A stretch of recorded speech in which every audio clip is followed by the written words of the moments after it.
হুজুরাত থেকে শেষ দিকের কয়েকটা আয়াত কারীমা আমি তেলাওয়াত করেছি। তেলাওয়াতকৃত আয়াতগুলোকে সামনে রেখে সংক্ষিপ্ত সময়ে কিছু কথা বলতে চাচ্ছি। মহান রব্বুল আলামিন যেন সবার আগে আমাকে আমল করার নিয়তে বলার এবং আপনাকেও শোনার তৌফিক দান করেন। জোরে বলুন আল্লাহুম্মা আমিন। সম্মানিত ভাইরা, আমরা এই মাহফিল আজকে উপস্থিত হতে পেরেছি। যদি মাঝখানের 5 আগস্ট না হতো, না আসতো, এই জায়গায় কি আজকের এই প্রোগ্রাম অনুষ্ঠিত হতো? হতে দিত? কত মাহফিল যে বন্ধ করে দেওয়া হয়েছে, কত মাহফিলে যে 144 জারি করা হয়েছে। প্রায় 18টি বছর ধরে প্যারেড ময়দান, আঞ্জুমানে খেদমতে কোরআন সিলেট, পাবনার দারুল আমান ট্রাস্ট, খুলনা আলিয়া মাদ্রাসার মাঠের মাহফিল, এই বড় বড় মাহফিলগুলোকে তারা বন্ধই করে রেখেছিল।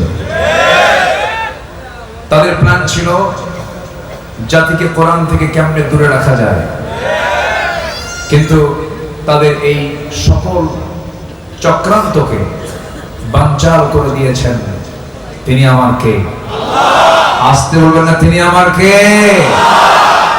ওয়ামাকারু ওয়ামাকারাল্লাহ আল্লাহু খায়রুল মাকির। উত্তম কুশলী কেউ না, উত্তম কুশলী একমাত্র কে?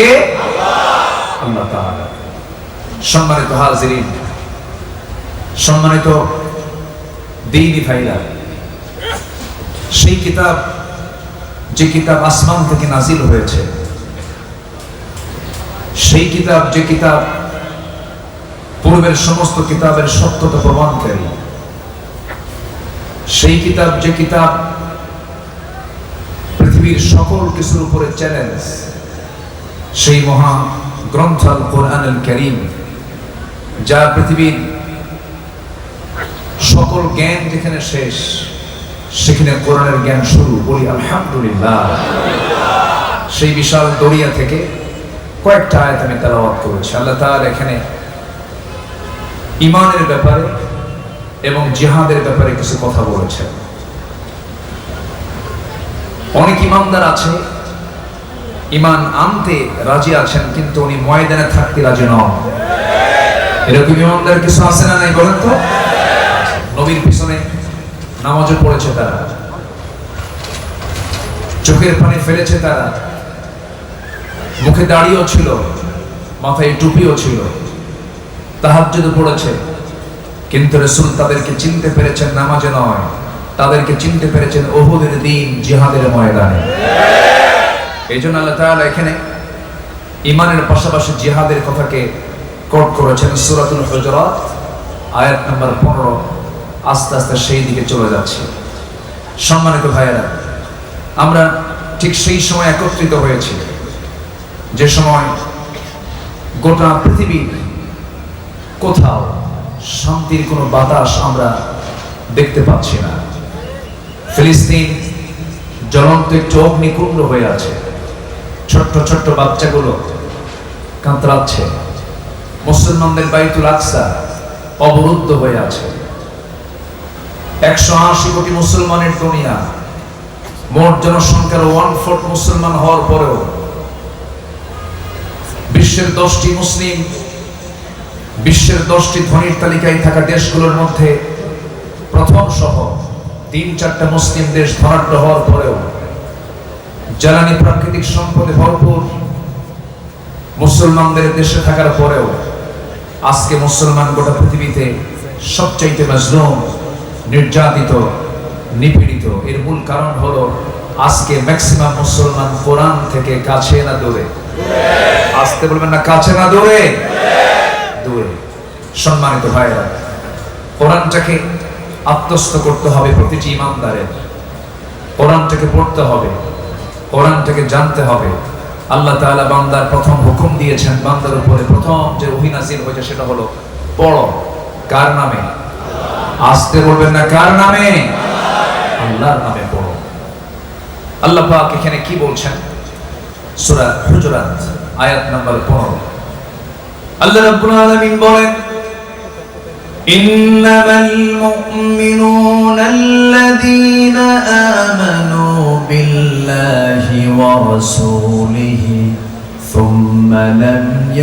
ارتابوا وجاهدوا بأموالهم وأنفسهم في سبيل الله أولئك هم الصادقون جل الله أكبر প্রকৃত মুমিন কারা প্রকৃত ঈমানদার কারা তাদের চিত্র এই আয়াত আল্লাহ রাব্বুল আলামিন চিত্রায়িত করেছেন আল্লাযীনা যারা আমানু ঈমান এনেছে বিল্লাহি আল্লাহর উপরে ও রাসূলিহি রাসূলের উপরে সুম্মা লাম ইয়ারতাবু কোন সন্দেহ রাখে নাই আখিরাতের প্রস্তুতির জন্য সবচেয়ে বড় বিষয় যেটা সেটা হলো সন্দেহ মুক্ত ঈমান দ্বিধাহীন ঈমান এমন ঈমান যে লালন করবে আখিরাতের প্রস্তুতির যে সে এক নাম্বার পর্ব সে পরিপূর্ণ করে ফেললো এক নাম্বার প্রস্তুতি নেব আমরা ঈমান জানবো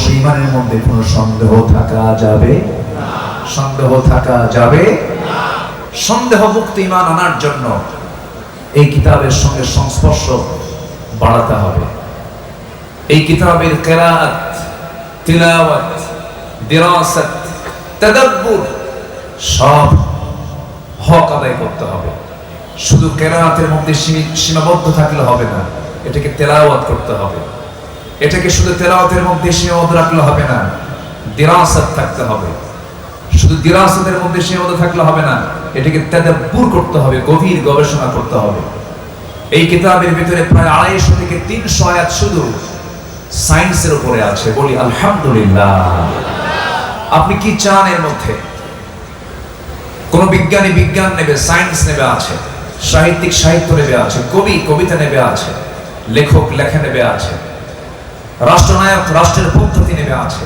আইনজীবী আইন নেবে আছে মানব জীবনের এমন কোন সাইড নাই যা এর মধ্যে অপূর্ণতা আল্লাহ পাক রেখেছেন সব ব্যালেন্স করে দিয়েছেন কিন্তু দুঃখজনক হলো সত্য কোরআন শিক্ষা থেকে জাতিকে পরিকল্পিতভাবে বঞ্চিত রাখা হয়েছে যে শিক্ষা ব্যবস্থা 16 বছর জাতির উপরে চাপিয়ে দিয়েছিল ওই শিক্ষা ব্যবস্থার মধ্যে তাদের মূল ষড়যন্ত্র ছিল জাতিকে ইসলাম থেকে দূরে রাখা যায় কেমনে আমরা এগুলোকে ঢেলে সাজাতে চাই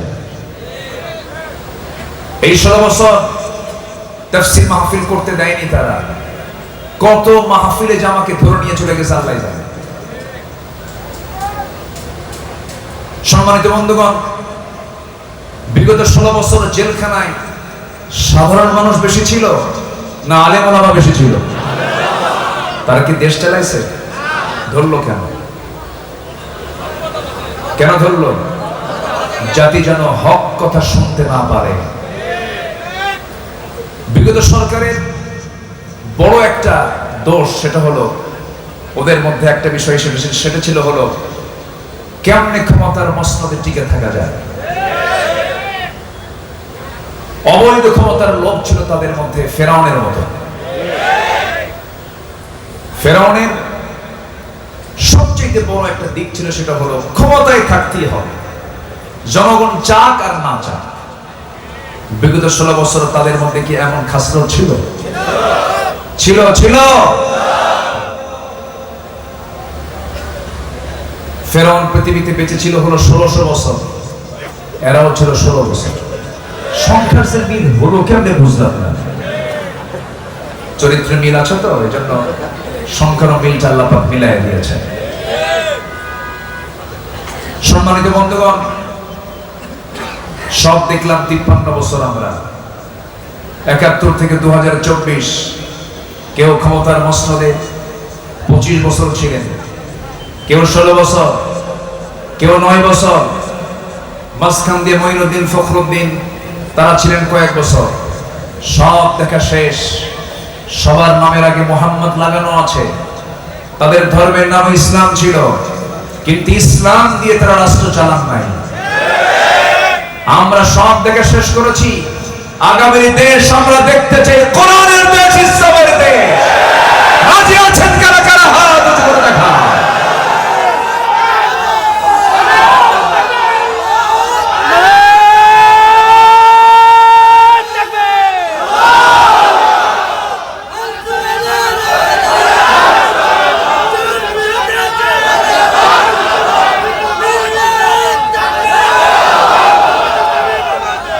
কবুল করুন, জোরে বলে আমিন, আরো জোরে আমিন।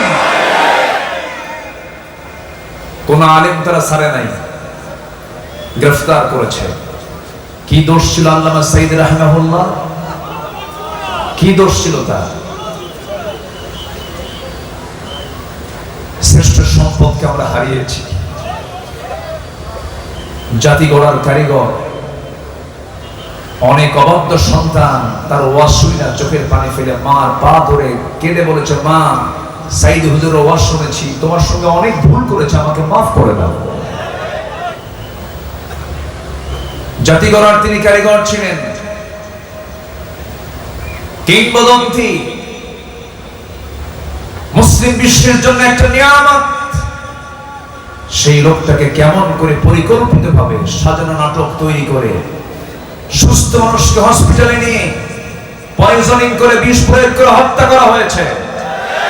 তাফসীর মাহফিলের এই প্ল্যাটফর্ম থেকে জানান দিতে চাই, অবিলম্বে এই সমস্ত খুনিদেরকে গ্রেফতার করে চূড়ান্ত শাস্তি নিশ্চিত করা হোক। খুনির কোনো ক্ষমা নাই আল্লাহর কাছে, এবং আমাদের কাছেও কোনো ক্ষমা নাই, ঠিক কিনা? তিনটা অপরাধের শাস্তি ইসলাম চূড়ান্ত দিয়েছে। খুনি, কতলুন নফস, আশ-শাইখুজ জানি, যারা হত্যাকারী, যারা বুড়া জিনাকার, এবং যারা মুরতাদ, দিন থেকে যারা খারিজ হয়েছে, এই তিনটার শাস্তি ইসলাম চূড়ান্ত দিয়েছে, তাকে হত্যা করা। এগুলো হুকুমগুলো কার? আসতে বলবেন না কার? 2018 সালে আমারে বাড়ি ঘেরাও করে ধরে নিয়ে চলে গেল পুলিশ, নির্বাচনের আগ দিয়ে। থানায় নেওয়ার পর ওসি সাহেব আমারে ধরে কাঁদে, কেন্দে বলে, হুজুর আপনার ওয়াজ শুনে খুব ভক্ত আপনার, কিন্তু উপায় তো নাই, আপনাকে ধরতে বলা হয়েছে। হুজুর আপনি আমাকে মাফ করে দিন, চাকরি বাঁচান তো ফরজ। আমি বললাম, ইমান বাঁচান তো নফল। আজকে যদি প্রশাসক, এই প্রশাসন যদি আজকে নিরপেক্ষ থাকতো, এই হাজার হাজার ছাত্রের আজকে জীবন দেওয়া লাগতো না। আপনি পুলিশ, আপনার সন্তান শহীদ হয়েছে, রাজপথে জীবন দিয়েছে, আপনি জানতেন না? আপনার সন্তান আপনাদের বিরুদ্ধে অবস্থান নিয়েছিল, তো মামলা খান দিয়ে জেলখানায় ঢুকে দিবে। ঢুকলাম, মুরব্বী একটা সামনে দাঁড়ায় আছে, জেলখানার গেট দিয়ে ঢুকতেছি, সামনে এক মুরব্বী দাঁড়ায়, আমার দেখি লম্বা একটা সালাম দেবে, হুজুর আপনি জেলখানায় আসছেন? খুব খুশি হইলাম। তো বললাম, খুশি হলেন জেলখানায় ঢোকাতে, কারণটা কি? হুজুর ওয়াজ শুনতে যায় আপনার, অনেক দূর থেকে ওয়াজ শুনি, মুসাফা করার বড় শখ, খুঁজে পাই না, কাছে আসছেন, থাকেন, ভিতরেই থাকেন। আমি তাকে বললাম, চাচা আপনি কেন বুড়া বয়সে এই জায়গায়, 85 বছর বয়সের বুড়া মানুষ জেলখানায় কেন এই শীতের ভিতরে? বলে, বাবা আমি নাকি বোমা হামলা করছি, বোমা হামলা। আসামির কোটা পূরণ হয়নি থানায়, মামলার মানে মামলার যে আসামির কোটা পূরণ না হতে রাস্তার ফকিরকে পর্যন্ত ধরে নিয়ে মামলা দিয়েছে এরা। তাহলে ফেরাউনের সাথে মিল আছে না নাই? আসতে বলবেন না, আছে না নাই? যারা এই ফেরাউন সেজেছে তাদের অবস্থা ফেরাউনের মতোই হয়েছে, স্বাভাবিক এটা। ফেরাউনকে আল্লাহ পাক মেরেছেন কোথায়? দরিয়ায়, সুবনি খায় মেরেছেন, নমরুদকে ন্যাংরা মশা দিয়ে বিদায় করেছেন। অতএব যুগে যুগে যারা এই ফেরাউন চরিত্র দেখাবে তাদের অবস্থা ফেরাউনদের মতোই হবে। সম্মানিত ভাইয়েরা, আমরা ঈমান আনবো ভালো করে, জোরে বলি ইনশাআল্লাহ। আমরা দুনিয়া চাই না, আখিরাত চাই। দুনিয়া দরকার নেই, হ্যাঁ? দুনিয়ার দরকার আছে না নাই? দুনিয়াও লাগবে, আখিরাত লাগবে, কিন্তু দুনিয়া সাজাবো আখিরাতের জন্য। দুনিয়া সাজাবো কিসের জন্য? আখিরাতের জন্য। এই জন্য আল্লাহ রাব্বুল আলামিন একটা দোয়া শিখিয়ে দিয়েছেন, যারা পারেন ঠোঁট মিলিয়ে মিলিয়ে আমার সঙ্গে বলুন, রব্বানা আতিনা ফিদ দুনিয়া হাসানাতাও ওয়া ফিল আখিরাতি হাসানাতাও ওয়া কিনা আযাবান নার। আয় আল্লাহ তাআলা, দুনিয়ার কল্যাণ আমাকে দাও, হাসানা আমাকে দাও, আখিরাতের হাসানাও আমাকে দাও, জাহান্নাম থেকে তুমি আল্লাহ আমাকে বাঁচাও।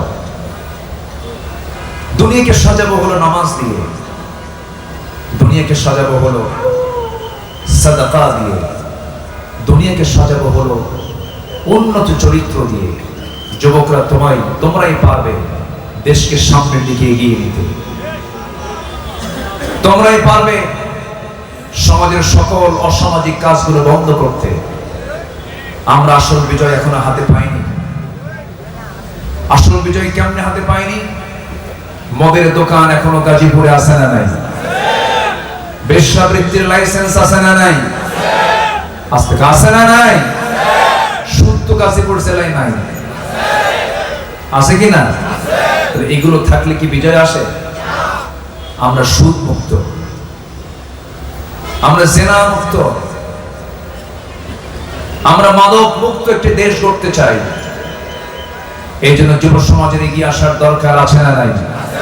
তুমি তোমার গ্রামকে টার্গেট করো, তোমার গ্রামে কোন বেনামাজি গুলো থাকে তাদের দ্বারে দ্বারে নামাজের দাওয়াত নিয়ে যাও।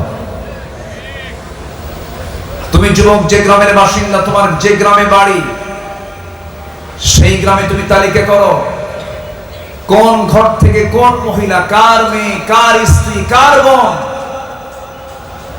আপত্তিকর পোশাক পরে, অর্ধনগ্ন পোশাক পরে বাইরে বের হয়।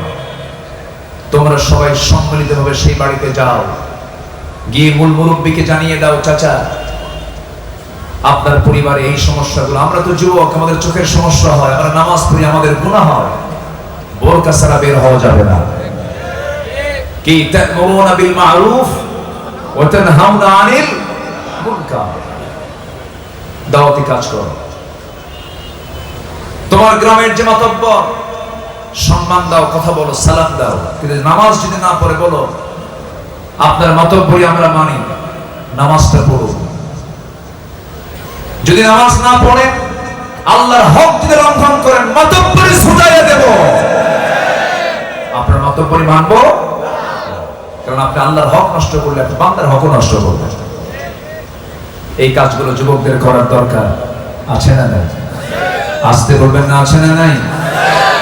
আখিরাতকে আমরা সাজাবো, আখিরাতের কিছু প্রস্তুতি লাগবে। এক নম্বর প্রস্তুতি হলো আমরা ঈমান আনবো। কার উপরে? 15টি প্রস্তুতি দরকার। কোরআনের আলোকে আমি একটু সাজিয়েছি, সময় তো অল্প, আমাকে শেষ করতে হবে। অনেক বিজ্ঞজন তারা বিজ্ঞচিত কথা তারা উপস্থাপন করবেন আমার পরেও, এবং অনেক সুস্থ সংস্কৃতির ধারাকে সামনে রেখে ইসলামী সঙ্গীত গিয়ে আপনাদের হৃদয়কে জয় করবেন, হৃদয়ের খোরাক মিটিয়ে দিবেন, এমন জাতীয় মানের শিল্পীরাও আজকের মাহফিলে উপস্থিত। বলি আলহামদুলিল্লাহ। সম্মানিত ভাইরা, আমরা ঈমান এনেছি তো নাকি? নামাজ না পড়লে তো ঈমান আছে? হ্যাঁ বলেন, হুজুর নামাজ না পড়ি ঈমান তো আমার আছে, এরকম বলার লোক আছে না নাই? নামাজ ঈমানদার হব আমরা, জোরে বলি ইনশাআল্লাহ। দুঃখ লাগে 53 বছরে আমার দেশের মুসলমানদের ফলাফল হলো 5% মুসলমান নামাজ পড়ে, আর বাকি 95% মুসলমানের নামাজই নাই।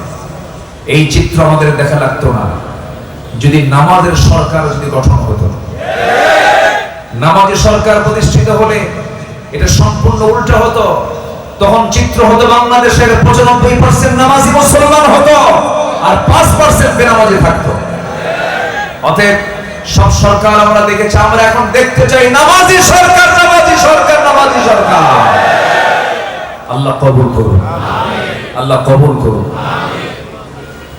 সম্মানিত ভাইয়েরা, সম্মানিত বন্ধুগণ, ঈমান আনলেই আল্লাহ পাক ছেড়ে দিবেন না। ঈমান আনলে কিছু পরীক্ষা আছে। কার কথা? আসতে বলবেন না, কার কথা? আল্লাহ রাব্বুল আলামিন বলেন, আহাসিবান নাস আন ইউতরাকু আন ইয়াকুলু আমান্না ওয়া হুম লা ইফতানুন। মানুষের কি ধারণা ঈমান এনেছি আমি তাকে এমনি এমনি ছেড়ে দেব? অবশ্যই তাকে পরীক্ষা করব। পরীক্ষা যে করবেন এই শর্ত জড়িয়ে দিয়েছেন তিনি আমাকে। আল্লাহ বলছেন তোমাকে অবশ্যই পরীক্ষা করা হবে। ওয়ালানাবলুওয়ান্নাকুম, অবশ্যই আমি তোমাদেরকে পরীক্ষা করি, ছাড়বো, পরীক্ষা করব।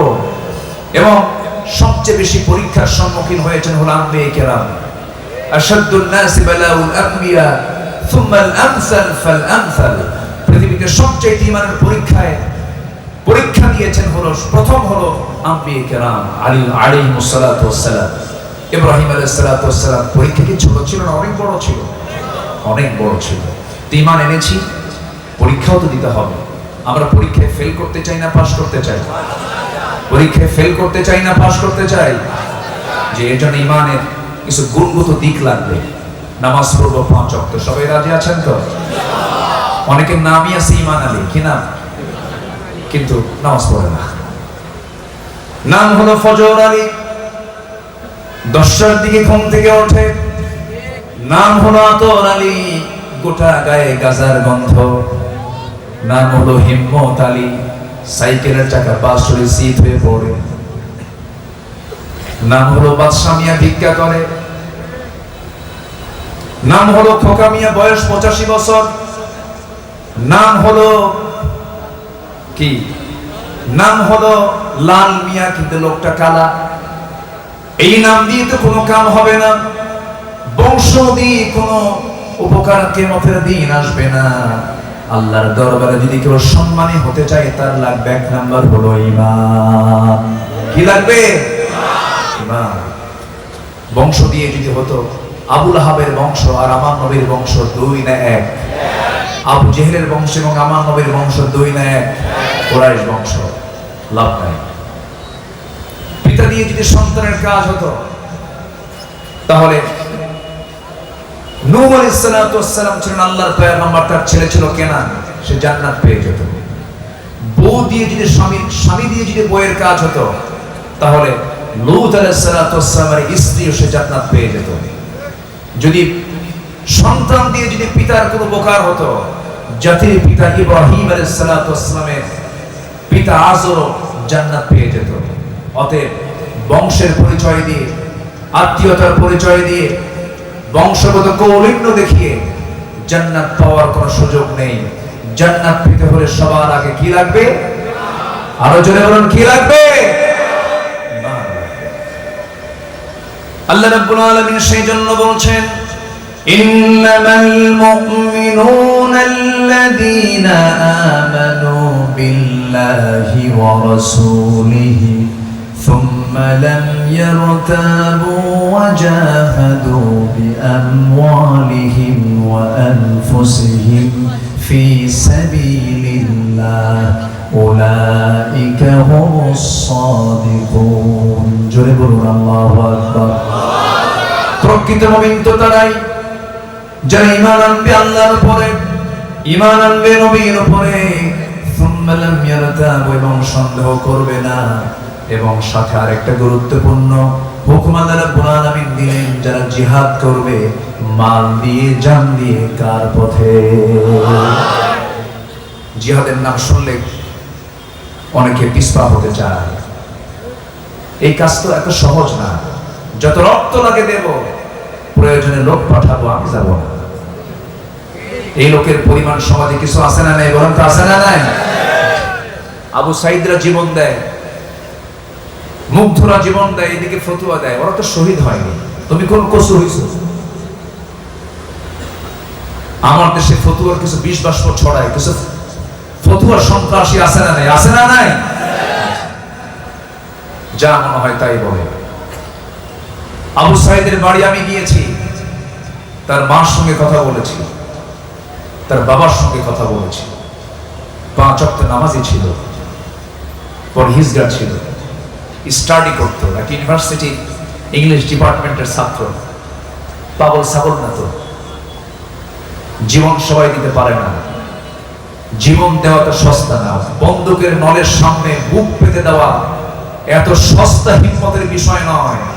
এটা আল্লাহ তাআলা যাকে পছন্দ করেন তাকে নির্বাচিত করেন। আবু সাইদ জীবনটা দিয়ে সে বুঝিয়ে দিল, আমি জীবন দিলাম জুলুমের বিপক্ষ অবস্থান নিয়ে, তবু এই 18 কোটি জাতি জুলুম থেকে বেঁচে যায়। শহীদ কাকে বলে? যদি কারো মৃত্যু যদি শুক্রবারে হয়, সেও তো শহীদ। হাদিস আসছে না? যদি কেউ বিদ্যুৎ বিদ্যুৎ স্পৃষ্ট হয়ে মারা যায়, আগুনে পুড়ে মারা যায়, সেও শহীদ। এই জুলুম শাহী থেকে জাতিকে মুক্ত করার জন্য যে মুসলমান রক্ত দিল, জীবন দিল, অবশ্যই তারাই শ্রেষ্ঠ সন্তান জাতি, ঠিক কিনা? সম্মান করা উচিত, শ্রদ্ধা করা উচিত। আল্লাহ তুমি তাদের মৃত্যুটাকে শহীদের মৃত্যু হিসেবে কবুল করে নাও, জোরে বলি আল্লাহুম্মা আমিন। জিহাদ করব কার পথে? আসতে বলবেন না, কার পথে? আল্লাহর পথে। আমার বন্ধুগণ, নবীজি যখন সাহাবায়ে কেরামকে জিহাদের ডাক দিয়েছেন, বলতে দেরি হয়েছে, যেতে দেরি হয় নাই। বদর তার প্রমাণ, খন্দক তার প্রমাণ। বদর যুদ্ধের দিন নবীজি রোজা ছিলেন। আগের দিন রোজা থেকে রাসূল বললেন, সাহাবীরা যুদ্ধের ডাক এসেছে, জিহাদে যেতে হবে। সাহাবীরা বললেন, ইয়া রাসূলুল্লাহি, রোজার মাসে রোজা আছি হুজুর, রোজাও রাখবো, জিহাদেও যাব। রাসূল বললেন, না রে না, ফাইদ্দাতুম মিন আইয়ামিন উখরা ইন কুনতা আও আলা সাফারিন। যেহেতু জিহাদের সফরটা কণ্টকাকীর্ণ সফর, পরে আমরা রোজা রাখতে পারবো, রোজা ভেঙে ফেলে দাও। বাতিল শক্তির মোকাবেলা করার জন্য দৈহিক শক্তির প্রয়োজন আছে। আমার নবীজি সাহাবায়ে কেরামকে নিয়ে যখন প্রস্তুতির পর্ব চলছিল, সাহাবায়ে কেরামকে নিয়ে অস্ত্র নাই, ভোতা অস্ত্র। আমার নবীজি কিছু কিছু সাহাবীর হাতে খেজুর গাছের ডাল তুলে দিলেন। ছোট্ট দুইটা বাচ্চা, আফরার দুটো ছেলে, মদিনার আফরার দুজন ছেলে এসে নবীর সামনে দাঁড়িয়ে বলে, হুজুর যুদ্ধের নাকি ডাক এসেছে, আপনি নাকি সামনে সংকটে ভুগছেন, যদি আমাদেরকে পারমিশন দিতেন, জিহাদের যদি ময়দানে যাওয়ার জন্য যদি আমাদেরকে হুকুম করতেন, আমরা যুদ্ধে যেতাম। নবীজি মুস্কি মুস্কি হাসি মেরে বলে, ছোট্ট দুইটা বাচ্চা মদিনার কেমন করে তোমাদেরকে পারমিশন দেব? সম্ভব না, কারণ ফিটনেস নাই, বয়স নাই, ছোট মানুষ, তরবারি ধরবে তার বাহুবল নাই। বড়জন ছোটজনের সামনে রাসূলকে লক্ষ্য করে বলছে, হুজুর ও তো লম্বাই ছোট আছে, আপনি আমাকে শুধু পারমিশন দিয়ে দেন। রাসূল বললেন, না রে না, পারমিশন দেওয়া যাবে না। ছোটজন বলতেছে, ইয়া রাসূলুল্লাহি, ও শুধু আমাকে এমনি ছোট বলতেছে, শক্তির দিক থেকে আমি কোনো অংশ কম নই হুজুর। ও যদি যুদ্ধের পারমিশন পেয়ে যায়, আমাকেও যুদ্ধের পারমিশন দিতে হবে। আমার নবীজি মুস্কি হাসি মারলেন, তাহলে কি করা যায়? ছোটজন বলতেছে, হুজুর ওর সঙ্গে আমার মারামারি লাগায় দেন, কুস্তি লাগায় দেন। নবীজি পারমিশন দিয়ে দিলেন। বড়জন ছোটজনকে নিচে ফেলে দিল। ছোটজন বড়জনের কানটা মুখের কাছে নিয়ে এসে কানে কানে বলতেছে, ভাই রে, একসঙ্গে খাই ঘুমাই, তুমি আজকে আমাকে একা ছেড়ে চলে যাচ্ছ জিহাদের ময়দানে, গায়ের শক্তি একটু কমায় দাও, তোমার বুকের উপর উঠে একটা বারের জন্য বুঝায় দেই শক্তি আমারও আছে। আমার নবীজির চোখে পানি চলে আসলো। ছোট্ট দুইটা বাচ্চাকে কোলের মধ্যে জড়াইয়া ধরলেন, আকাশের দিকে তাকিয়ে বলছেন, আর আরশের মালিক আল্লাহ, এদের যদিও গায়ের শক্তি নাই কিন্তু ইমানের শক্তি আছে, আমি দুজনকে পারমিশন দিয়ে দিলাম। যুদ্ধের ডাক চলে এলো। 313 জন সাহাবী নিয়ে নবীজি মদিনা থেকে রওনা দিয়েছেন। মদিনা থেকে 80 মাইল দূরে বদর প্রান্তরে রাসূল চলে গেছেন। ওইদিকে কুরাইশরা লোহিত সাগর ঘেঁষে ঘেঁষে 350 মাইল অতিক্রম করে বদর নামক প্রান্তরে যখন পৌঁছে গেছে, আমার নবীজি সাহাবায়ে কেরামকে নিয়ে পৌঁছে গেলেন। সেই জায়গায় বালুর পাহাড় ছিল, বালুর ভিতরে পা গুলো ডেবে যায়। সাহাবীরা বললেন, ইয়া রাসূলুল্লাহ, হাঁটবো কেমনে, পা তো ডেবে যাচ্ছে, কদম তো দুর্বল হয়ে যাচ্ছে। আমার নবীজি আকাশের দিকে তাকায় দোয়া করলেন। এক খণ্ড মেঘ জমা হলো, বৃষ্টির উপরে পানি পড়লো, কি বালুর উপরে পানি পড়লো, বালুর জায়গা শক্ত হয়ে গেল। মেন্টাল স্যাটিসফ্যাকশন চলে আসলো। যুদ্ধের প্রস্তুতি নিয়ে নিল সাহাবীরা। সেই যুদ্ধের ময়দানে প্রথম কাতারে ছোট্ট দুইটা বাচ্চা একজন সাহাবীকে মাঝখানে রেখে দাঁড়ায়া ওই সাহাবীকে লক্ষ্য করে বলছে, চাচা আবু জেহেল কই? আল্লাহু আকবার বলবেন না? ওয়াজাহাদু বিআমওয়ালিহিম ওয়া আনফুসিহিম ফি সাবিলিল্লাহ। ছোট্ট বাচ্চা 11 বছর 13 বছর এক সাহাবীকে ডাক দিয়ে বলে, আবু জেহেল কই? সাহাবী আশ্চর্য হয়ে বলে, আবু জেহেল দিয়ে কি করবা? শুনেছে রাসূলকে নাকি খুব গালি দিত, খুব ডিস্টার্ব করতো, খুব অত্যাচার করতো। আমরা কারোর বিরুদ্ধে যুদ্ধ করতে আসি না, শুধু আবু জেহেলকে মেরে ফেলার জন্য যুদ্ধে আসছি। মানুষ ছোট কিন্তু টার্গেট বড়। ছোট্ট দুইটা বাচ্চার কথা শুনে সাহাবী আশ্চর্য হয়ে গেলেন। সিরাত গ্রন্থে এসেছে আব্দুল্লাহ ইবনে মাসউদ তার নাম। তিনি বলছেন, ও মাস ওই যে ঘোড়ার পিঠে বসে আছে দেখা যাচ্ছে দূর থেকে, চতুর্দিক থেকে তাকে তার লোকজন ঘেরাও করে রেখেছে। ওটাই হলো কাফিরদের লিডার, কুরাইশদের লিডার আবু জেহেল। বলতে দেরি হলো কিন্তু যেতে দেরি হলো না।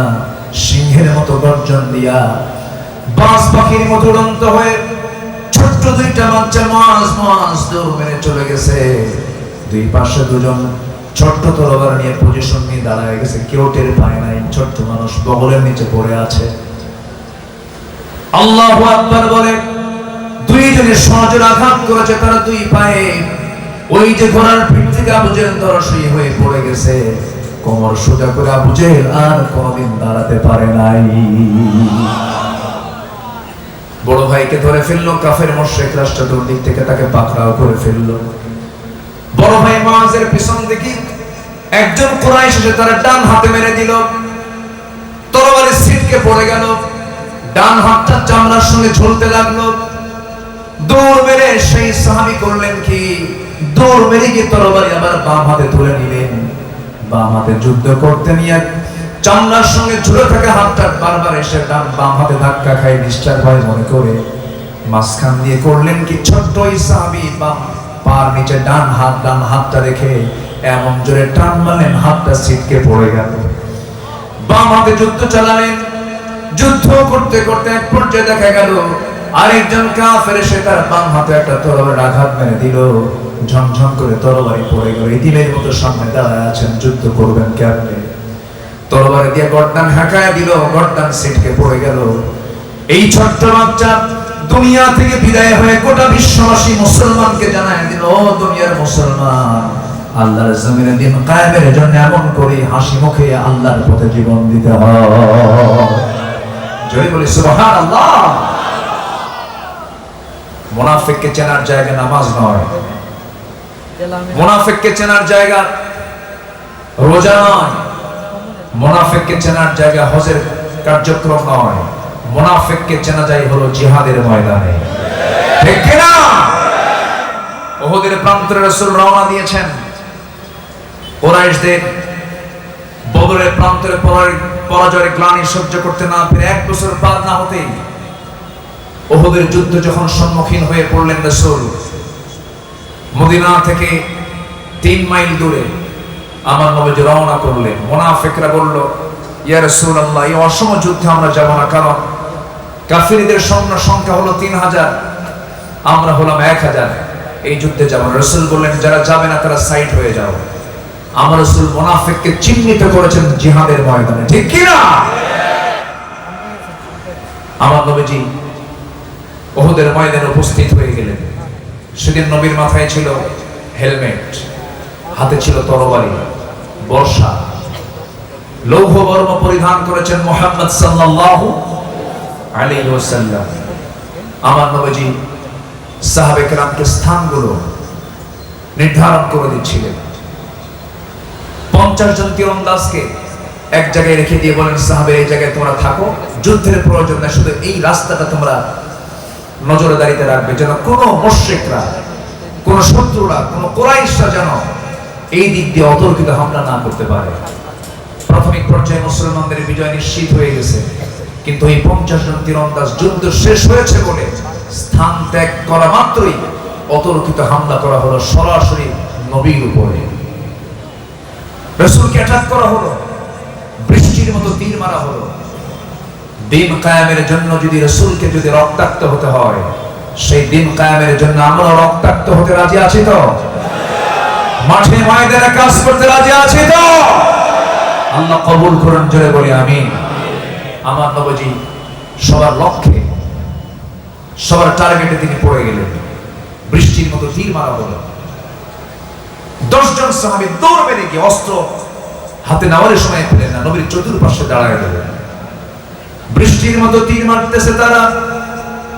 কোন সাহাবীর বুকে লাগে, কোন সাহাবীর পিঠে লাগে, কোন সাহাবীর চোখে লাগে। এট এ টাইম 9 জন সাহাবী দুনিয়া থেকে বিদায় নিয়ে নিলেন। দাজান নামে একজন সাহাবী রাসূলকে জড়িয়ে ধরে বলছেন, ইয়া রাসূলুল্লাহ, আপনি রাসূল যদি দুনিয়া থেকে বিদায় হয়ে যান, ইসলাম তো নিভে যাবে, দিন নিভে যাবে। ইয়া রাসূলুল্লাহ, দোহাই লাগে আপনি আমার বুকের মধ্যে চলে আসেন। রাসূলকে জড়িয়ে ধরলেন। আবু দাজান রাসূলকে বাঁচাতে গিয়া এত তার পিঠা লিঙ্গন করে নিয়েছিলেন। পরে তিনি যখন শহীদ হয়ে যান, তার গোটা পিঠের তীরগুলো বের করে দেখা গেল 70 থেকে 80টি তীর দাগ তার পিঠে ফুটে উঠেছিল। দাজানা শহীদ হয়ে গেলেন। নবীজি সম্পূর্ণ একাকী হয়ে গেলেন। কাফেররা দূর থেকে পাথর মারা শুরু করে দিল। ইবনে তাইমিয়া নামে একজন কাফের রাসূলকে টার্গেট করে ফেলেছে। দূর থেকে পাথর মারল। নবীজির মাথায় ছিল হেলমেট। হেলমেটের চিকন লোহায় যখন সরাসরি পাথর যখন লেগে গেল হেলমেটে, হেলমেটের চিকন ফলা, লোহার ফলাটা নবীজির কপালের শক্ত হাড়ের মধ্যে ঢুকে গেছে। আরেকটা আঘাত করেছে গাল বরাবর, শিরস্ত্রাণের চিকন লোহা নবীজির গালের মধ্যে ঢুকে গেছে। আরেকজন কাফের আঘাত করেছে, মুখ বরাবর সামনের সুন্দর দুটি দাঁত ভেঙে গেছে। একই মুখের মধ্যে 3টে ইঞ্জুরি রাসূল সহ্য করতে পারলেন না। মাথা চক্কর মেরে রাসূল জমিনে পড়ে গেলেন, উপর হয়ে পড়ে থাকলেন। চতুর্দিকে কাফের মুশরিকরা গুজব রটায়া দিয়েছে, কতিলা মুহাম্মদ, রাসূল নাই, রাসূল মারা গেছেন। এমন সংবাদ যখন চতুর্দিকে ছড়িয়ে দেওয়া হলো, মদিনার একজন পাগলি সাহাবী, নবীর প্রতি তার অন্ধ প্রেম ছিল, অন্ধ মুহাব্বত ছিল। ওই মহিলা সাহাবীর কানে যখন সংবাদ চলে গেছে, ঘর থেকে বের হয়ে পড়েছেন, উহুদের ময়দানের দিকে রওনা দিয়ে দিয়েছেন। একজন সাহাবী বলছেন, ও মহিলা, তুমি কোথায় যাও? তুমি কি জানো তোমার বড় ভাই আজকে এই যুদ্ধে মারা গেছেন, শহীদ হয়েছেন? তিনি বলছেন, ভাই মারা গেছে এই সংবাদ দিও না, প্রাণে রাসূল বেঁচে আছেন কিনা এই সংবাদ আমাকে জানাও। আরেকজন সাহাবী এসে বলছে, মহিলা, তুমি কোথায় দৌড়ায় যাও? তুমি কি জানো তোমার প্রাণপ্রিয় স্বামী আজকের এই জিহাদের ময়দানে দুনিয়া থেকে বিদায় নিয়েছেন? তিনি বলছেন, স্বামী চলে গেছে, দুঃখ নাই, একটাবার জানিয়ে দাও রাসূল বেঁচে আছেন কিনা। কিছুক্ষণ যাওয়ার পর আরেকজন সাহাবী বলছেন, মহিলা, তুমি কোথায় যাচ্ছ? তুমি কি জানো তোমার কলিজার টুকরা একমাত্র সন্তান আজকের জিহাদের ময়দানে শহীদ হয়ে গেছে? মহিলা সাহাবী বলছেন, শোনো, আমার সন্তান চলে গেছে, আমার স্বামী চলে গেছে, আমার বড় ভাই শহীদ হয়ে গেছে। গোটা দুনিয়ার মানুষ যদি দুনিয়া থেকে বিদায় নিয়ে নেয়, আমার তেমনটা দুঃখ হবে না। একটাবার জানিয়ে দাও আমার প্রাণের চেয়ে প্রিয় রাসূল পৃথিবীতে বেঁচে আছেন কিনা। আমার নবীজি রক্তাক্ত অবস্থায় পড়ে আছেন। সাইয়েদনা আলী তাকে খোঁজাখুঁজি শুরু করলেন। তন্ন তন্ন করে খুঁজতে খুঁজতে গিয়ে দেখেন নবীজি উপর হয়ে একটা গর্তের মধ্যে, হুদের মাদের উপর হয়ে পড়ে আছেন। রাসূলকে সোজা করলেন, মাথা থেকে পা পর্যন্ত রক্ত দিয়ে ভেজা। সেই জায়গা থেকে কোনো মতো তাকে কোলের মধ্যে উঠায় নিলেন। উঠায় নিয়ে একটু উঁচু জায়গায় তাকে শোয়া দিলেন। রাসূলকে লক্ষ্য করে হযরত আলী বলছেন, ইয়া রাসূলুল্লাহ, যে কুরাইশরা আপনার প্রতি এমন অত্যাচার করল, আপনি তাদেরকে লানত করুন।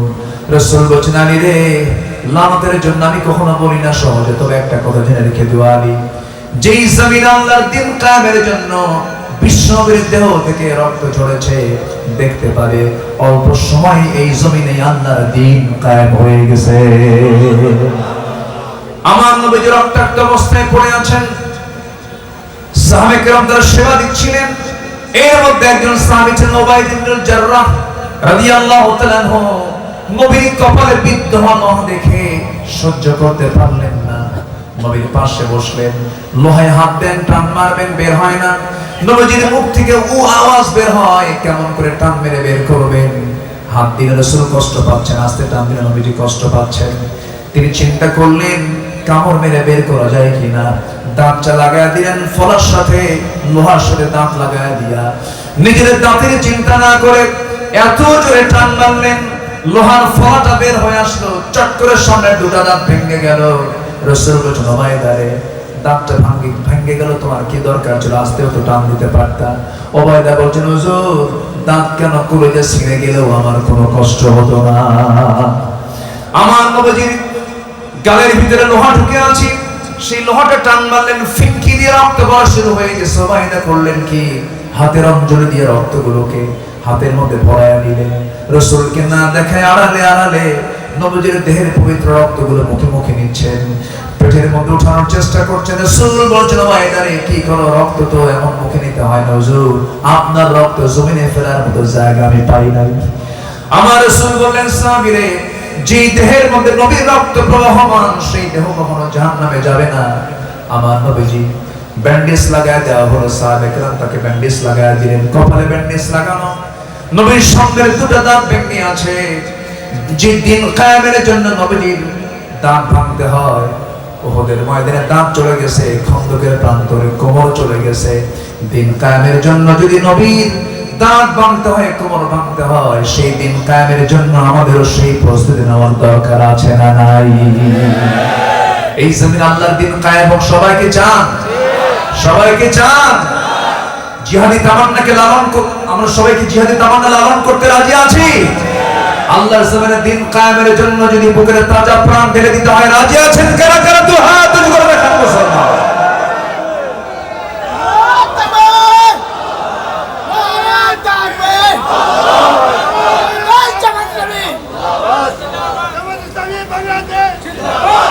আল্লাহ কবুল করুন, জোরে বলে আমিন, আরো জোরে আমিন। 5 আগস্টের মাত্র 4 থেকে 5 দিন আগে একটি দলকে নিষিদ্ধ করা হয়েছিল, জানেন না আপনারা? এই দেশে কি দল কি একটা দল? ইসলামী দলের মধ্যেই তো মোটামুটি 53টা ভাগ আছে। এতগুলো দল থাকতে তারা টার্গেট করেছে কয়টাকে? একটা। সাধারণ মানুষ হককে চিনতে না পারলেও বাতিল কিন্তু ঠিকই হককে চিনে। ওরা চিনে হক কোনটা। অঙ্ক বুঝে নিতে হয়, অঙ্ক ঠিক করে জেনে নিতে হয়। মাত্র 5 দিন আগে তারা একটা দলকে নিষিদ্ধ করলো। তারা ভেবেছিল আমরা একটা দলকে নিষিদ্ধ করতে পারলে আমরা বিজয়ী হয়ে যাব। তারা নির্দিষ্ট কোন দলকে নিষিদ্ধ করতে চায় নাই।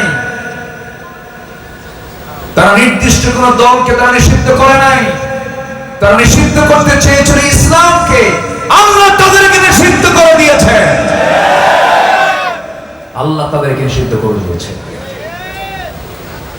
সম্মানিত ভাইয়েরা, সম্মানিত বন্ধুগণ, প্রিপারেশন অফ আখিরাহ, আখিরাতের প্রস্তুতির জন্য আমি 15টি কাজের কথা বলেছি। কেবল চলতেছে 2 নাম্বার। নাম্বার 1, দ্বিধাহীন ঈমান। নাম্বার 2, জিহাদের ময়দানে যুদ্ধ করা মাল এবং কি দিয়া? জান দিয়া, যেমন করে সাহাবীরা করেছেন। আল্লাহ কবুল করুন, জোরে বলি আল্লাহুম্মা আমিন। নাম্বার 3 হলো তাকওয়া অর্জন করা। কি অর্জন করা? তাকওয়া অর্জন করা। অর্থাৎ কার ভয় করা? আসতে বলবেন না, কার ভয় করা? আল্লাহর ভয় করা, সত্যের পথে টিকে থাকা। সম্মানিত বন্ধুগণ, তাকওয়া কাকে বলে? সাইয়েদনা ওমর ফারুক রাদিয়াল্লাহু তাআলা আনহু একদিন বসে আছেন, তার পাশেই এক সাহাবী একটা হাদিস বর্ণনা করছেন। সে হাদিসটা হলো, যার মধ্যে যাররা পরিমাণ অহংকার প্রকাশ পেয়ে যাবে, লা ইয়াদখুলুল জান্নাহ, সে কখনো জান্নাতের গন্ধই পাবে না, সে জান্নাতে প্রবেশ করতে পারবে না। সাহাবী এই হাদিসটা বর্ণনা করা মাত্রই সাইয়েদনা ওমর ফারুক রাদিয়াল্লাহু আনহু ছোট্ট বাচ্চার মতো, শিশুর মতো কান্নায় ভেঙে পড়লেন। কাঁদতে কাঁদতে অস্থির হয়ে গেলেন, জমিনে লুটিয়ে পড়লেন। বলা হলো, সাইয়েদনা ওমর, আপনার কি হলো? তিনি বলছেন, সাহাবীরা, অর্ধ দুনিয়ার শাসন কর্তা আমি, আমাকে মানুষ খলিফা বলে সম্বোধন করে, আমিরুল মুমিনিন বলে সম্বোধন করে। মাঝে মাঝে আমার কাছে মনে হয় আমি যেন অহংকারী হয়ে পড়েছি, আমার ভিতরে যেন অহংকার ঢুকে পড়েছে। এই কথা বলেই তিনি হাতটা উঁচু করে আকাশের দিকে তাকিয়ে বলছেন, আকাশের মালিক আল্লাহ, তুমি যদি গোটা দুনিয়ার সমস্ত মানুষকে যদি জান্নাত দিয়ে দাও, গোটা পৃথিবীর সব মানুষ জান্নাত তুমি ফয়সালা করে দিয়েছো, একটা মানুষকে যদি তুমি জাহান্নামের ফয়সালায় রাখো, আমার মন বলছে সেই লোকটাই হলো আমার মন। এটাই হলো তাকওয়া। আল্লাহ রাব্বুল আলামিন বলছেন, যারা আমার ভয় থাকবে, আমাকে যারা ভয় করবে, আমার ভয়কে যারা লালন করবে, তাদের জন্য আমি আল্লাহ রাব্বুল আলামিন জান্নাত রেখে দিয়েছি। আল্লাহ রাব্বুল আলামিন বলেন, وأما من خاف مقام ربه ونهى النفس عن الهوى فإن الجنة هي المأوى যার দ্বীনের মাকামে আল্লাহর ভয়টা বদ্ধমূল হয়ে যাবে তার ঠিকানা হবে জান্নাতুল মাওয়া। আল্লাহ তাআলা তাকওয়ার সকল গুণ অর্জন করার তৌফিক দান করুন, জোরে বলি আমিন। আরো জোরে আল্লাহুম্মা আমিন। নাম্বার 3 চলে গেল। 1 নম্বর হলো দ্বিধাহীন ঈমান, সন্দেহ মুক্ত ঈমান, ফ্রেশ ঈমান, নির্ভেজাল ঈমান, শিরক মুক্ত, বিদআত মুক্ত ঈমান, আল্লাহর পথে জিহাদ ফি সাবিলিল্লাহর পথে কাজ করা। নাম্বার 3 হলো তাকওয়া অর্জন করা, সত্যের পথে টিকে থাকা। নাম্বার 4 হলো ন্যায় প্রতিষ্ঠা করা, আদালত কায়েম করা। ইন্নাল্লাহা ইয়া'মুরু বিল আদল ওয়াল ইহসান। নাম্বার 5 হলো দ্বীনের সঠিক ইলম অর্জন। এটা সবচেয়ে একটা বড় জরুরি বিষয়। দ্বীনের সঠিক ইলম অর্জন করার দরকার আছে না নাই? আসতে বলবেন না, আছে না নাই? নাম্বার 6 হচ্ছে অধিক সংখ্যক নেক আমল করা। আমাদের জীবনে গুনাহ আছে না নাই? অনেকে চুপ করে আছে। সবার জীবনে কম বেশি গুনাহ আছে না নাই? বান্দার নাম যার গুনাহ হবে তার। ফেরেশতার কোনো গুনাহ করার কোনো যোগ্যতাও নাই। গুনাহ করার যোগ্যতা নাই বলে ফেরেশতাদের কোনো গুনাহ নাই। আমাদের গুনাহ করার যোগ্যতা আছে বলেই আমাদের গুনাহ হয়। কিন্তু গুনাহ করার যোগ্যতা থাকার পরেও যদি কোনো বান্দা গুনাহ না করে, তখন ওই বান্দার দাম ফেরেশতার চাইতে বেশি হয়ে যায়। অধিক সংখ্যক নেক আমল দিয়ে আমাদের আমলকে ভারী করব, জোরে বলি ইনশাআল্লাহ। আল্লাহ রাব্বুল আলামিন বলেন, ইন্নাল্লাযীনা আমানু ওয়া আমিলুস সালিহাতি কানাত লাহুম জান্নাতুন নাঈম। জোরে বলুন আল্লাহু আকবার। ঈমান যারা আনবে, নেক আমল যারা করবে, তাদের জন্য আল্লাহ রাব্বুল আলামিন একটা জান্নাতের কথা বলেছেন, জান্নাতুন নাঈম আল্লাহ পাক তাকে দিয়ে দিবে। তাহলে নেক আমল দিয়ে জীবনটাকে সাজাবো, জোরে বলি ইনশাআল্লাহ। জমির আইল ঠেলবো, গীবত করব, মিথ্যা সাক্ষী দেব, এরকম কিছু করা যাবে? বোনের সম্পত্তি মেরে খাবো। আমার দেশে বড় একটা প্রবলেম কিন্তু পারিবারিক জীবনে আছে। ম্যাক্সিমাম ফ্যামিলিতে ভাই তার বোনকে সম্পদ বুঝিয়ে দেয় না। কি কথা বলবো, এই বিষয়ে বলবো? সম্পদ যদি আবার বের হয়ে যায়, মানে থাক না হয় না বলি, বলবো? আপনি না বললো তো বলবো।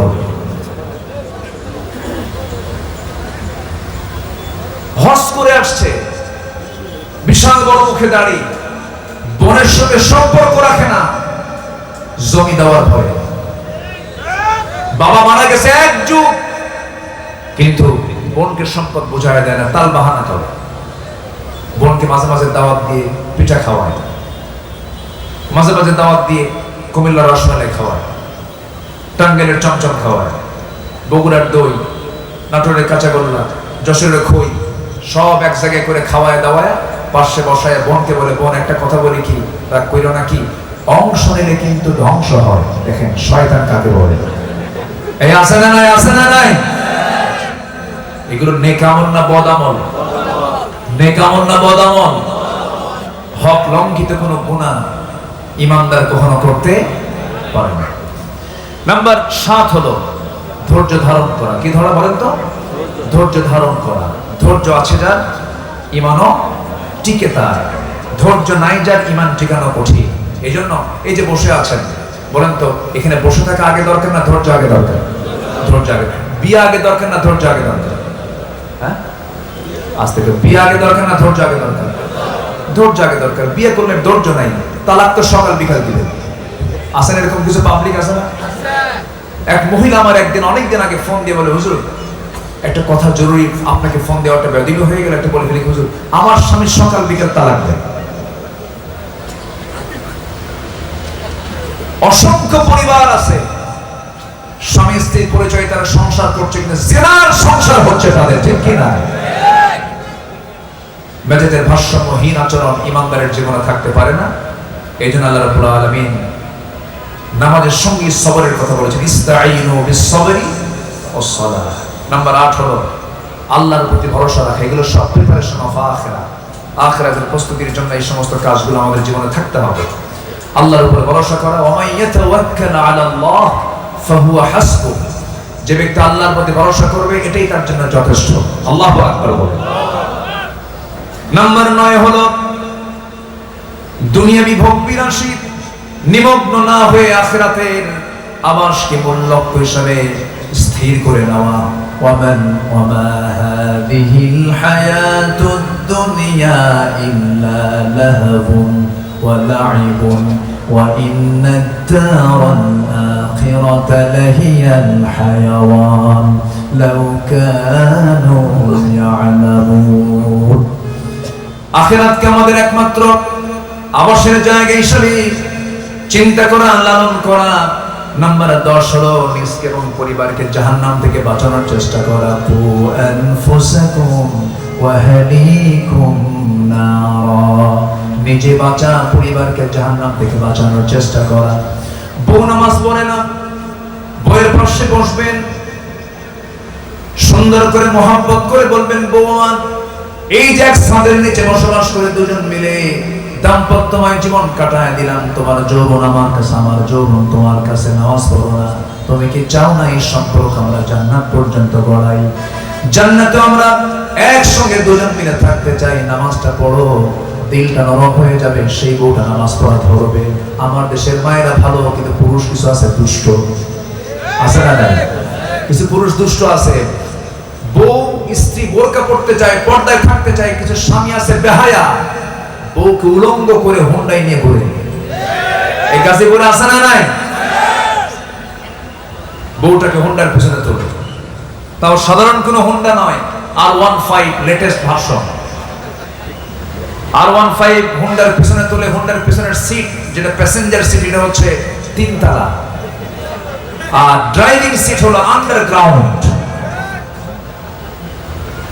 বউটাকে পিছনে তুলে নিল, চুল ছেড়ে দিয়া, লাল লিপস্টিক লাগায় দিয়া, লাল একখান টকটকা শাড়ি পরায় দিয়া, পিছনে হোন্ডার পিছনে তুলে। হোন্ডার তো আওয়াজ কম, ইঞ্জিন খুব, মানে আওয়াজটা কম করে। কম আওয়াজে তো সবার নজরে আসবে না। যেদিক দিয়ে পাইপ, যেদিক দিয়ে যে ধোঁয়া বের হয়, ওটার নাম কি? জি, ওই পাইপ, সিলিন্ডার যে পাইপ, ওটা উঠায় ফেলে, খোলে। এবার হোন্ডা থেকে আওয়াজ হচ্ছে হেলিকপ্টার। দিল একখান টান, এক টানে রাস্তার পাশাপাশ বুঝায় দিচ্ছে, আমি নিয়ে যাচ্ছি জাতি, তোমরা দেখো। সন্ধ্যার আগ দিয়ে ছবি একখান তুলে নদীর কিনারে গিয়ে ছবিটা পোস্ট করলো, ফেসবুকে দিয়ে আপলোড দিয়ে বললো, প্রিয় ভাইরা আসুন, আমার বউটাকে সবাই মিলে জামাতের সাথে দেখি। যেরকম নাউজুবিল্লাহ, যেরকম নাউজুবিল্লাহ। এরকম লম্পট স্বামী আছে না নাই? আসতে বলবেন না, আছে না নাই? ওরা পরিবারকে জাহান্নাম থেকে বাঁচাবে না, পরিবারকে জাহান্নামে নিয়ে যাবে, জাহান্নামে নিয়ে যাবে। আল্লাহ তাআলা আমাদের পরিবারের খোঁজ নেওয়ার তৌফিক আল্লাহ পাক আমাদেরকে দান করুন। নাম্বার 11 হলো তওবা করা। তওবা করব কার কাছে? আস্তে তওবা করব কার কাছে? গুনাহ হবে আমার, মাফ চেয়ে নেব কার কাছে? বলবো আল্লাহ ভুল করছে, আর জীবনে ভুল করব না, আল্লাহ মাফ করে দিবেন। জোরে বলি সুবহানাল্লাহ। আল্লাহ কি মাফ করবেন না? মাফ করার জন্য কে আছেন? কিন্তু পরিকল্পিত কোনো গুনাহ করা যাবে। নাম্বার 12 হলো আল্লাহর পথে ব্যয় করা, ইনফাক ফি সাবিলিল্লাহ, আর্থিক ইবাদত করা। আল্লাহ তাআলা এই আর্থিক ইবাদতে সবাইকে জড়িত থাকার তৌফিক দান করুন। জোরে বলি আমিন। নাম্বার 13 হলো শিরকের অন্তর্ভুক্ত সকল কর্মকাণ্ড নিজের জীবন থেকে মুছে ফেলা। শিরকের কোনো গুনাহ যেন আমাদের জীবনে না হয়, এটা সব সময়ের জন্য সর্বোচ্চ খেয়াল রাখা। শিরকের গুনাহ যেন না হয়, কারণ সব গুনাহ মাফ হবে, শিরকের গুনাহ মাফ হবে না। কেমন যেন একটা পচা গন্ধ, পোড়া পোড়া একটা গন্ধ আমি পাচ্ছি মনে হচ্ছে। আচ্ছা, তারপরে নাম্বার 14 হলো একমাত্র জীবন বিধান হবে ইসলাম। একমাত্র জীবন বিধান কি হবে? আমার দলের নাম কি হবে? আর আমার দলের নাম কি হবে? যে দলের নামের সাথে ইসলাম নাই, সেই দল আমার দল হতে পারে না। সর্বশেষ জীবনের সকল জায়গায় আনুগত্য হবে দুজনের। এক নাম্বার কে? নাম্বার 2 হচ্ছে মুহাম্মদ সাল্লাল্লাহু আলাইহি ওয়াসাল্লাম। আসুন আমাদের জীবনকে সাজাই ইসলাম দিয়ে। যতটুকু কথা হয়েছে বলে ফেলি আলহামদুলিল্লাহ। জোরে বলি আলহামদুলিল্লাহ। আমি অনেক সময় নিয়ে ফেলেছি, অনেক মূল্যবান আলোচনা এবং অনুষ্ঠান আপনাদের সামনে পড়ে আছে। সবার কাছে দোয়া চাই, সবাইকে আমার জন্য দোয়া করবেন।